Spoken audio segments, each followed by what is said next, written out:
다 같이 사도신경으로 우리의 신앙을 하나님께 고백하겠습니다.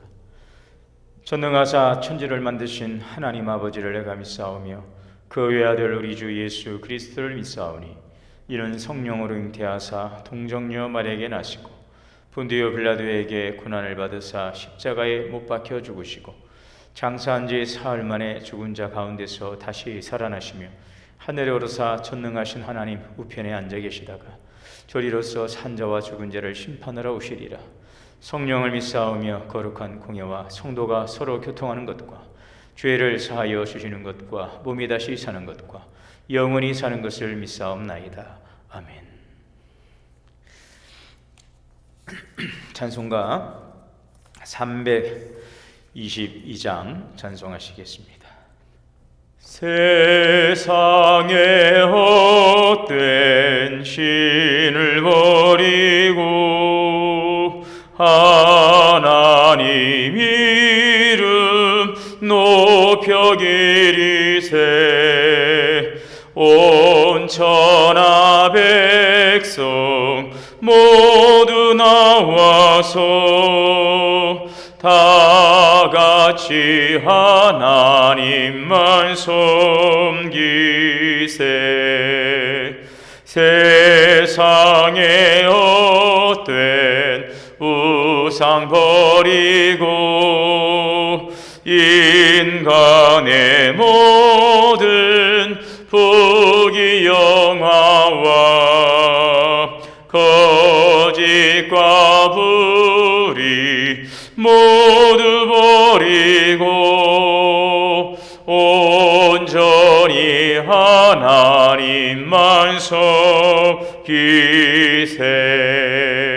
주님의 백성 서로 헤아려 시기와 미움 아주 버리고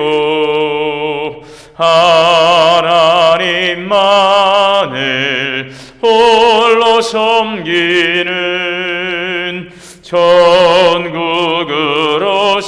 이뤄주소서. 아멘.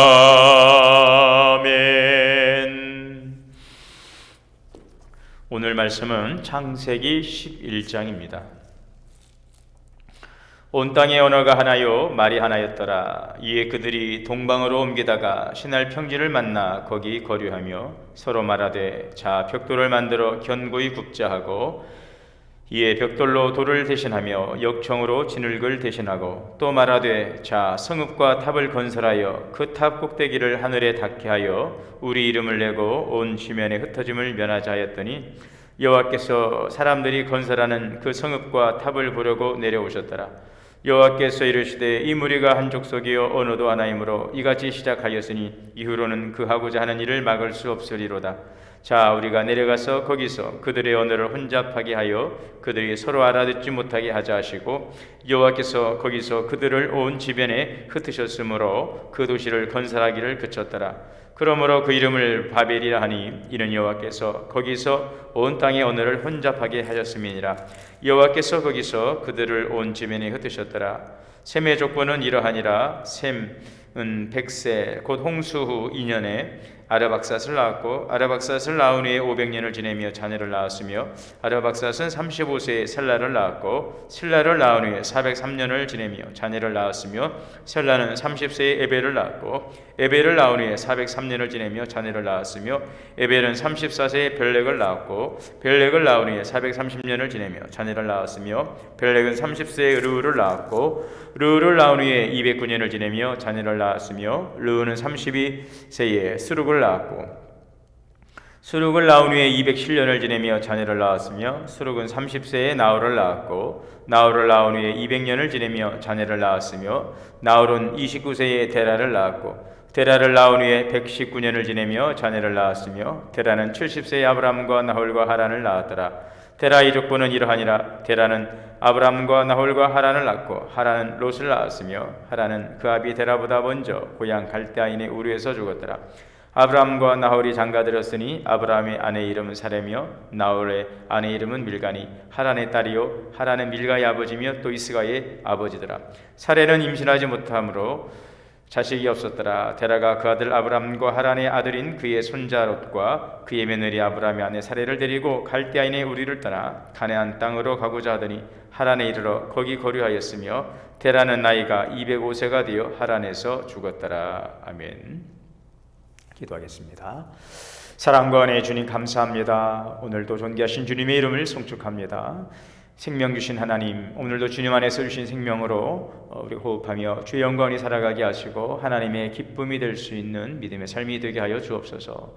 새벽마다 우리에게 주시는 창세기 말씀을 통하여서 주의 말씀을 더욱더 가까이 하고 또 주의 말씀을 통하여 주의 주시는 음성을 우리가 말씀 통하여 듣고 또 깨달아서 하나님 그 말씀을 살아가는 귀한 삶이 되게 하여 주옵소서. 주님의 말씀이 내 발의 등이요 내 길의 빛이 되게 하여 주시고 하나님 사람이 떡으로만 살 것이 아니요 하나님의 말씀으로 살라 하신 말씀 따라서 주의 말씀을 가까이 하고 그 말씀해 주시는 신령한 은혜, 신령한 저절 사모하는 영적인 그 기쁨과 하나님 그 은혜 가운데서 늘 말씀 안에 거하는 삶이 되게 인도하여 주옵소서. 세상이 죄악으로 반영한 세상 속에서도 하나님 의인들을 통하여 하나님 구속사를 이루어가는 것처럼 오늘도 우리가 택한 받은 하나님 거룩한 성도로서 영광스러운 부름 앞에 감사하며 또 하나님의 기대에 소망에 부응하며 오늘도 빛과 소금의 사명을 감당하며 살아갈 수 있는 우리의 사랑하는 믿음의 권속들 되게 하여 주옵소서. 주님의 피로 값주고 세우신 동원교회를 축복하사 지역을 섬기고 세계 열방을 향해 나가는 교회로서 사랑으로 섬기는 교회 되게 하옵소서. 영적으로 부응하고 내적으로 부응하고 외적으로 부응하여 하나님과의 관계가 살아나고 성도의 관계가 살아나고 이웃과의 관계가 살아나게 하여 주옵소서. 그래서 많은 생명들을 주님 앞에 하나님 또 인도할 수 있는 구원의 방주의 사명 감당하게 하시고 이 말세의 지말의 때 주여심을 준비하는 하나님 등잔에 등불 준비한 기름 준비한 교회 되게 하여 주옵소서. 주여 오늘도 주님의 손에 붙들린 은혜의 삶을 살아가기를 원합니다. 우리 동원에 속한 모든 부서 기관들을 축복하시고 하나님 2021년도 더 나은 발전 미래를 열어가게 하여 주옵소서. 이제 새로 직급을 받은 우리 모든 직분자들 또 각 위원회 부서 기관 사역자들에게 하나님께 성령의 기름 부어 주시어서 하나님 모든 부서 기관들이 아름답게 회복되고 일어나게 하여 주옵소서. 모든 위원회 사역들 활발하게 활성화되게 하시고 또 하나님 또 6개 여신교회와 세계 남신교회 더욱더 모이기 힘쓰며 함께 기도하는 기도의 공동체로 선교의 공동체 될 수 있도록 주님께서 붙들어 주옵소서. 우리 또 6개의 교구 있음에다 각 교구장님들과 구역장님들에게 함께 하시고 또 이 시간 우리가 코로나로 인하여서 신방하고 또 여러 가지 제한된 상황까지 있지만 중보하며 기도하며 우리의 맡겨주신 이 목장을 잘 섬길 수 있도록 주님의 마음을 한량없이 부어 주옵소서. 우리 살아가는 구역 식구들 한 분 한 분 주님 지켜주시고 여러 가지 어려운 가운데 있습니다. 주님께서 돌보시고 인도하여 주시고 하나님이여 그 모든 기도의 소원에 응답하여 주시기를 원합니다. 살아계신 주님을 더욱더 깊이 경험할 수 있도록 인도하여 주옵소서. 우리 영아 유치부 어린이부 중고등부 청년부 교육부서에 함께하여 주시고 하나님을 알아가는 것이 지혜의 근본임을 알고 여호와를 경외하는 믿음으로 늘 주님 말씀 따라 살아가고 주 안에 성통하는 믿음의 삶, 존귀한 삶, 거룩한 영향력을 끼치며 나갈 수 있는 살아가는 자녀들 되게 하여 주옵소서. 오늘도 주의 거룩한 보혈로 우리 다 덮어주시고 하나님을 성령의 옷을 입혀 주옵소서. 성령의 열매 맺게 하여 주옵소서. 하나님의 전신갑주로 부장하고 오늘도 영적 싸움에 승리할 수 있도록 인도하여 주옵소서. 오늘도 가정과 자녀와 일터에 함께 하시고 주님의 거룩한 교회에 함께 하시고 모든 사역에 주님 인도하시고 홀로 영광 받아 주시옵소서. 주시는 생명의 말씀을 감사하고 예수님의 이름으로 기도하옵나이다. 아멘. 하나님의 은혜가 오늘도 우리 모두에게 충만하게 임하시기를 주의 이름으로 축원합니다. 창세기 11장은 이제 하나님의 그 청지창조에 이어지는 이제 인류의 그 원 역사, 원시 역사라고 하는데요. 그 원 역사와 관련해서 이제 하나님의 창조, 또 인간의 타락과 노아의 대홍수, 민족들의 기원, 또 이 분산 이러한 사건들을 지금 다루고 있는 창세기 1장에서 11장을 이제 원 역사라고 이야기를 하고 있습니다. 자, 그래서 이제 이 인류의 원 역사, 원시 역사가 되는 창세기 1장에서 11장까지의 이제 기사의 마지막 부분이 오늘 본문이 되겠습니다.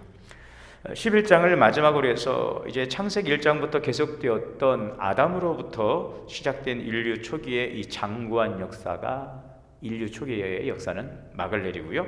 동시에 이제 후반부 27절에서 이제 32절 데라의 족보가 나오는데, 이것을 시작으로 해서 하나님께서 당신의 이제 구속사의 전개를 위한 도구로 사용하시는 이스라엘의 민족의 출현을 지금 예고하는 이제 아브라함이 등장을 하고 있습니다. 이스라엘의 민족의 시조인 아브라함 바로 등장하고 있는데요. 이런 의미에서 11장은 이제 역사 시대 이전 또 역사 시대를 잇는 그러한 가교 역할을 한다고 볼 수가 있겠습니다. 이 본장에서는 바벨탑 사건과 이제 셈의 족보와 이제 한 걸음 더 나아가서는 이 셈의 계열인 이제 아브라함의 가계를 좀 더 자세하게 밝히고 있습니다. 우리가 이 창세기를 지금까지 11장까지 읽어오면서 보면 이 족보가 많이 등장하고 있죠. 창세기 5장에서는 이 아담의 족보가 나오고요, 창세기 6장에서는 노아의 족보가 나오고, 또 창세기 10장에서는 노아의 아들들의 족보가 나오고, 오늘 창세기 11장은 셈의 족보, 또 그 족보의 계보에 있는 그 데라의 족보, 거기에는 이제 아브라함을 좀 설명하고 있는데, 바로 그래서 이 두 개의 족보가 나오는 것을 볼 수가 있습니다. 그래서 우리가 이 족보를 이 창세기에서 이렇게 강조하고 자주 등장하고 있는 이유가 뭘까? 이게 족보를 우리에게 좀 말씀하고 있는 것은 새로운 시대가 이제 열린다, 이것을 이 족보를 통해서 알리고 있는 것이죠. 그래서 이 족보는 한 시대가 끝나고 또 이제는 새로운 시대를 시작한다, 이것을 알리기 위해서 이 족보가 등장하고 있음을 볼 수가 있습니다. 그 대표적인 것이 또 우리가 마태복음, 예수 그리스도의 족보를 통해서 새로운 시대가 열림을, 예수 그리스도 통한 새로운 시대가 이제 열린다는 것을 우리에게 또 보여주는 그 예수님의 그 족보도 우리가 이제 볼 수가 있죠. 그래서 이 셈의 족보, 이게 족보가 나올 때마다 뭔가 이제 역사적 전환점을 맞이한다는 것입니다. 새로운 출발과 또 시작이라는 것이죠. 이 셈의 족보도 이제는 한 시대를 마무리하고 또 새 시대를 열어가는 과정을 기록하고 있는 족보인 것입니다. 하나님의 이제는 구원의 역사를 집행하여 가시는 데 있어서 이제는 방식의 변화가 온다, 하나님의 구원의 역사를 집행하는 방식의 변화가 온다는 것을 셈의 족보를 통해서 우리에게 지금 암시해주고 있는 것입니다. 이전까지는 하나님은 피조된 모든 인류를 대상으로 이제 구원의 역사를 집행해 오셨는데, 이제는 모든 인류가 아니라 특정한 민족을 택하시고 한 민족을 중심으로 구원 역사를 집행하신다는 것이죠. 하나님의 구원사는 노아의 아들인 이 셈의 후손의 계보를 통해서 이어져 간다는 것, 어제 제가 말씀을 드렸습니다. 여러분, 물론 온 민족 구원이 하나님의 뜻입니다. 그러나 그 일을 이루시기 위해서 한 민족을 택하시었는데 그 민족이 이스라엘이고 그들의 조상은 아브라함이라는 것입니다. 그래서 이 셈의 족보에서 한 걸음 더 나아가서 이 데라의 족보를 통해서 아브라함을 소개하고 있습니다. 하나님은 데라의 아들인 이 아브라함을 부르시고 아브라함의 후손으로 한 민족을 이루게 하시고 구원의 역사를 이루신다는 것입니다. 그러므로 이 셈의 족보는 복의 근원인 아브라함이 어떻게 지금 태어나게 되었는가를 가르쳐 주고 있습니다.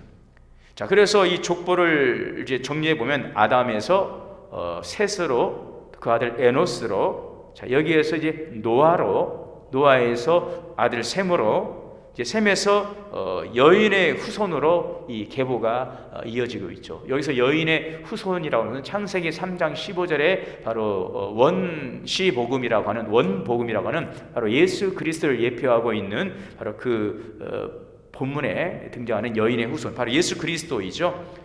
창세기 3장 15절에 보면 내가 너로 여자와 원수가 되게 하고 내 후손도 여자의 후손과 원수가 되게 하리니 여자의 후손은 내 머리를 상하게 할 것이요 너는 그의 발꿈치를 상하게 할 것이라. 여기에서 여자의 후손, 하나님께서는 이 범죄한 인간에게 여자의 후손을 통한 구원을 약속하셨습니다. 여자의 후손이 뱀의 머리를 밟을 것이다. 여기에서 여자의 후손은 바로 예수 그리스도를 예표하고 있습니다. 예수 그리스도는 여자의 후손으로 오셔서 사단의 일을 멸하시고 하나님의 구원과 하나님의 나라의 일을 하시고 십자가를 통해서 이제 사단의 머리를 밟으시고 사단의 일을 멸하시고 마침내 사단을 이제 지옥 불못에 쳐넣으셔서 심판과 형벌을 주신다는 것입니다.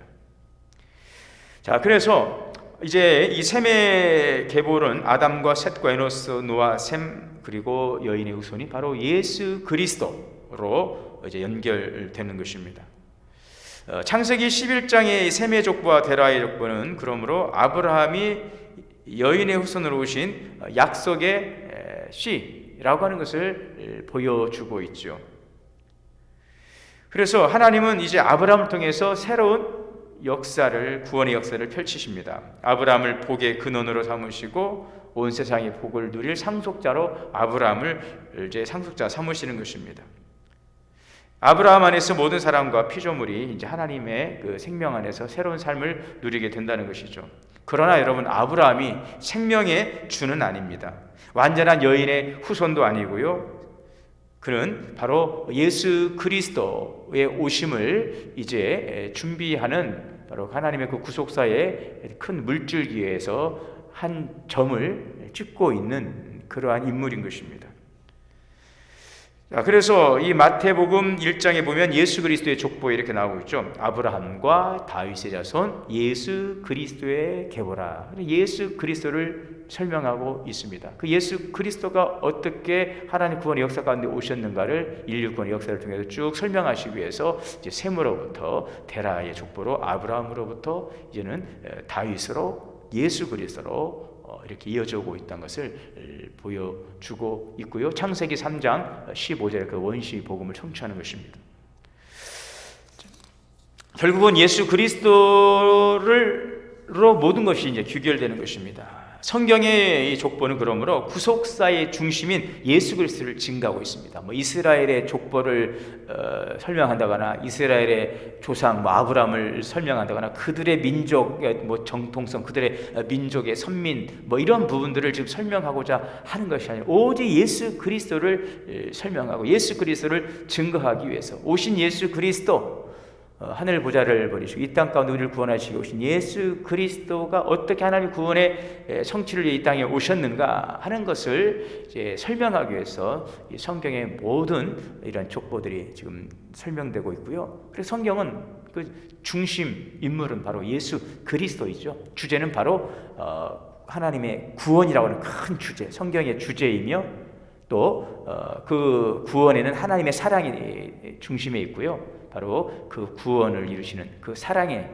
핵은 바로 예수 그리스도이신 것입니다. 사랑이신 예수 그리스도. 예수님이 진정한 생명의 주가 되시고요. 예수 그리스도가 세상의 구주이시며 복의 근원인 것입니다. 자, 우리가 이 본문, 이 셈의 족보를 통해서 한 가지 더 생각해 볼 수 있는 것은 이 셈의 족보는 하나님의 구원 역사의 하나의 전환점을 이루는 배경이 된다는 것입니다.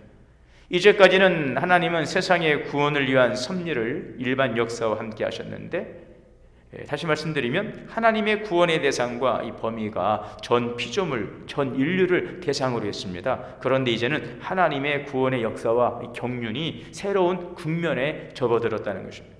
하나님은 모든 인류가 특별한 한 민족을 중심으로 해서 진행되게 하시는데 그 민족을 바로 이스라엘로 택하셨다는 것이죠. 엄밀히 말하면 이제는 유대인이 아닌 다른 이방인들은 하나님의 언약에서 제외된 것입니다. 하나님의 구원하심과 은혜 베푸심은 이제는 이스라엘 중심으로 펼쳐 가신다는 것입니다. 이스라엘이 하나님과의 언약 아래에서 삶을 누릴 동안에 이방인은 언약에서 이제 제외되고 어둠 가운데서 하나님을 더듬어 찾을 수밖에 없게 된 것이죠. 자, 이에 대해서 사도 바울은 에베소서 2장 11절에 이렇게 말했습니다. 그러므로 생각하라. 너희는 그때 육체로는 이방인이요 손으로는 육체 행한 할례를 받은 무리라 칭하는 자들로부터 할례를 받지 않은 무리라 너희는 칭함을 받은 자들이라.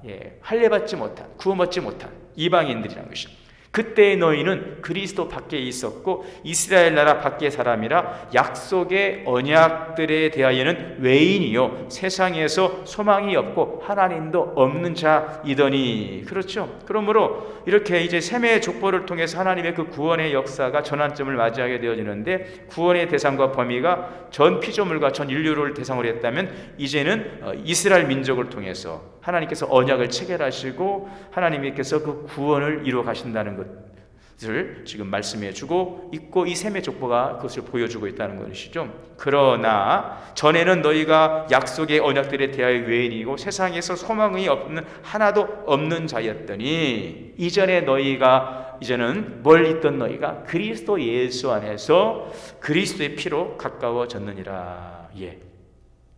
자, 그러므로 여기에서 우리가 엄밀히 말하면 예수 그리스도 오기 전까지는 유대인이 아닌 다른 이방인 하나님의 언약에서 제외되었다라는 사실을 우리가 볼 수가 있는 것이죠. 보편적 하나님의 구원의 경륜, 이것이 이제는 이스라엘이라고 하는 특수한 민족으로 좁혀서 진행된다는 것이죠. 여러분, 그러나 이것은 하나님께서 다른 이방인은 완전히 버리고 단지 이스라엘만 구원하시고자 하는 것은 아닙니다. 하나님의 근본적이고 원래의 목표는 이스라엘뿐만 아니죠. 모든 인류를 향한 구원의 계획인 것입니다. 하나님의 구원의 역사는 데라의 후손인 이제 아브라함으로부터 시작을 해서 아브라함의 후손인 이스라엘 민족을 선택하시고 이스라엘을 중심해서 하나님의 구원이 진행되는 것입니다. 하나님의 구원하심과 은혜 베푸심은 이스라엘을 중심으로 펼쳐지십니다. 보편적인 하나님의 구원의 경륜이 이제는 이스라엘이라는 특수한 민족으로 좁혀지지만, 이것은 하나님께서 이스라엘이 아닌 다른 이방인은 완전히 버리고 이스라엘만 구원하신다, 그것은 아닙니다. 하나님의 근본적이고 원래의 목표는 이스라엘뿐 아니라 모든 인류를 향한 구원, 더 나아가서 모든 하나님의 피조물을 하나님의 원래 창조의 목표에 이르게 하는 것입니다. 그래서 하나님의 통치하심이 온 땅에 미치는 것입니다. 하나님의 하나님 되심이 온 땅에서 완전하게 드러나게 하시는 것이죠. 그래서 모든 피조물이 하나님의 하나님됨을 인정하고 하나님의 통치 아래서 풍성하고 넘치는 새 생명을 누리는 것입니다. 그래서 하나님의 나라가 더욱더 충만하게 번성하게 되는 것, 이것이 하나님의 계획인 것이죠. 이 일을 위해서 하나님은 이스라엘을 택하셔서 이스라엘을 모태 삼으셔서 하나님 나라를 이 땅에 이루실 구원자를 태어나도록 이제 하신 것입니다. 하나님은 이스라엘을, 하나님의 나라를 이 땅에 세우실 메시아가 태어나도록 그 이스라엘을 모태로 삼으셨다는 것. 중요한 것은 하나님의 구원의 대상은 이스라엘뿐 아니라 모든 이방인, 모든 피조물의 회복에 있다는 것, 이것을 우리는 잊지 말아야 되겠습니다. 이 사실을 우리가 구약 성경에서 대표적으로 보여주고 있는 것이 바로 그 기생 라합이 구원을 받는 그 여리고성 이야기나 또 기브온 족속이 하나님의 구원의 체험을 받는 이 사실들이 바로 그런 것들을 우리에게 좋은 어떤 예표로, 어떤 예로 우리에게 보여주고 있죠. 그러므로 이스라엘, 하나님은 모든 인류와 피조물에게까지 구원의 손을 펼치십니다. 이를 위해서 이스라엘을 이방인을 향한 제사장 나라요, 이제 민족이라고 하는 것이죠. 그러므로 이스라엘은 제사장 나라로서 하나님을 이방인에게도 알려야 되는 사명이 있는 것입니다. 그리고 그 사명과 구원의 문은 메시아이신 예수 그리스도 안에서 모든 인류에게 이제 열리게 되는 것입니다. 언약 밖에서 어둠에서 슬퍼하고 있던 저와 여러분은요, 사도 바울의 그 말씀처럼 약속의 언약들에 대한 외인이요 세상에서는 소망도 없고 하나님도 없는 자이더니 이제는 우리가 그리스도 안에서 예수의 피로 가까워졌느니라. 이제는 우리도 언약의 백성이요 거룩한 나라, 하나님의 소유된 백성, 제사장 나라가 된 것입니다. 이방인, 유대인 차별 없이 모든 민족이 예수 그리스도를 통하여 하나님의 나라 백성이 된 것이죠. 그러므로 로마서 1장 16절에 17절에 유대인이나 헬라인이나 차별이 없이 모든 사람에게 미치는 의인이 하나님의 의인이라. 그러고 말씀하십니다. 복음은 모든 믿는 자에게 구원을 주신 하나님의 능력이라. 유대인에게나 헬라인에게나 차별이 없는 믿는 자들에게 미치는 하나님의 의, 바로 복음이라는 것이죠. 복음의 은혜. 바로 우리는 이 복음의 은혜를 통해 그리스도를 통하여서 이제는 이방인이 아닌 새 이스라엘이 되었고, 여러분 이제는 하나님의 나라 언약의 백성이 되었고 거룩한 소유가 되었고 제사장의 나라가 된 것입니다. 자, 그러므로 이제는 우리가 할 일이 무엇입니까? 하나님의 백성으로서 그리스도의 복음 안에서 택함받은 제사장 나라로서 백성으로 그 부르심에 합당한 삶을 살아간다는 것이죠. 그 교훈을 오늘 본문의 이 바벨탑 사건을 통해서 잠깐 살펴보려고 하는데요, 보고 마치겠습니다. 자, 이렇게 하나님의 백성으로 그리스도의 복음 안에서 택함받은 제사장 나라 백성으로 우리가 이제 살아갈 때 어떻게 우리가 부르심에 합당한 삶을 살아가는가, 오늘 이 바벨탑 사건이 우리에게 교훈을 주고 있는 것이죠. 지금 오늘 그 11장에 보면은 1절에서 앞에 문제 바벨탑 이야기가 나오는데, 노아의 자손들이 점점 번성해서 동쪽으로 이동하죠. 그러다가 이 시날 평지를 만나서 거기에 정착합니다. 이 시날 땅은 과거에 이란과 이라크가 전쟁을 한 것이고 현재도 중동에서 화약고처럼 여겨지는 지역인데, 이곳에서 노아의 후손들이 바벨탑을 쌓게 됩니다. 그 탑의 모양이 마치 이 피라미드처럼 생겼고 기초는 사람의 실제 높이만큼이나 깊게 하였다고 합니다. 그래서 튼튼한 기초 위에 높은 계단들, 하늘에 닿을 것 같은 계단을 만들 수가 있었습니다. 그런데 하나님께서 그들이 이 바벨탑을 쌓을 수 없도록 언어를 혼잡게 해서 그들을 지면에서 흩어버리시죠. 결국 언어가 혼잡되고 일이 되질 않아서 인간들은 그 성 쌓기를 포기합니다. 왜 사람들은 바벨탑을 쌓으려고 했나? 왜 하나님은 바벨탑을 쌓지 못하도록 했느냐? 오늘 4절에 보니까 이들이 말합니다. 4절에 또 말하되 자 성읍과 탑을 건설하여 그 탑 꼭대기를 하늘에 닿게 하여 우리 이름을 내자. 그래서 온 지면에 흩어짐을 면하자. 성을 쌓는 첫 번째 이유는 자기들의 이름을 내기 위함. 무엇을 의미하고 있습니까? 이들은 명성을 얻고자 하는 욕망에 사로잡혀 탑을 쌓는 것입니다. 그리고 이들의 야심은 하나님에 대한 도전 행위로 자연스럽게 연결이 되었어요. 그들은 하나님의 거룩한 이름을 찬양하고 하나님의 명예를 높이기보다는 반대로 자기들의 이름을 높이려 하는 그 교만한 목적을 추구한 것이죠. 이처럼 하나님의 거룩하신 이름보다 자신의 명예를 얻기에 급급한 자는 항상 하나님께 모반의 죄를 범한 위험 가운데 놓여 있는 것이죠. 마귀의 유혹에 공격의 1호 대상이 되어서 항상 노출되어 있는 것입니다. 그래서 자기의 이름을, 자기의 영광을 드러내는, 그리고 하나님을 대적하는. 두 번째는요, 흩어짐을 면하기 위함에서 성을 쌓자고 했다는 것입니다. 이것은 명백히 하나님의 뜻을 거역하는 것입니다. 왜요? 하나님은 인간 창조 때부터 인류가 번성해서 당신이 창조하신 온 땅을 채우기를 원하셨고 직접 명령까지 하셨죠. 흩어지라고 그랬어요. 땅에 충만하라, 잘 다스리라. 그런데 모든 이들은 하나님 없이 그냥 자기들끼리만 뭉치려 하는 것이죠. 이 계획은 하나님이 없이 인간 중심의 정책을 펴겠다. 창조주 하나님을 배제한다는 것. 그 교만이 그지없는 계획이죠. 여러분, 사람의 속성이 그렇습니다. 사람이 힘이 강해지면 강해질수록 하나님의 그 은혜에 대해서 감사하기보다는요, 하나님을 도전하고 하나님의 자리를 넘보는, 자기의 역할과 자리를 잊어버리는, 이 아담의 그 선악과 사건처럼 그렇습니다. 이 모두가 인간이 꿈꾸는 교만한 계획에서 생기는 것이죠. 하나님께서는 이러한 인간들의 의도와 계획을 감찰하시고 언어를 혼잡케 해서 그들의 도모하는 일을 다 흩어버리신 것입니다. 여러분, 하나님을 대항하는 인간의 모든 노력은요, 결국 성공할 수 없고 그들의 불행을 자초한다는 사실을 우리는 기억해야 하겠습니다. 그래서 항상 우리 성도들은 모든 일을 도모함에 있어서 하나님의 뜻을 우선해야 한다는 것입니다. 우리가 아무리 계획할지라도 그 일을 이루시는 이는 하나님이십니다. 우리의 계획에 선하고 합당하면 하나님께서 이루시고, 그 계획에 선하고 합당치 않으면 하나님께서 흩어버리는 것입니다. 하나님 앞에서 겸손한 성도가 될 수 있기를 바라고요. 하나님의 뜻을 저버리고 나의 뜻과 나의 의지와 나의 욕심을 채우려고 내가 앞서 나가거나 내 뜻을 이루는 도구로 우리 신앙을 이용한다거나 하나님을 이용하는 그런 교만과 어리석음이 있어서는 안 되겠습니다.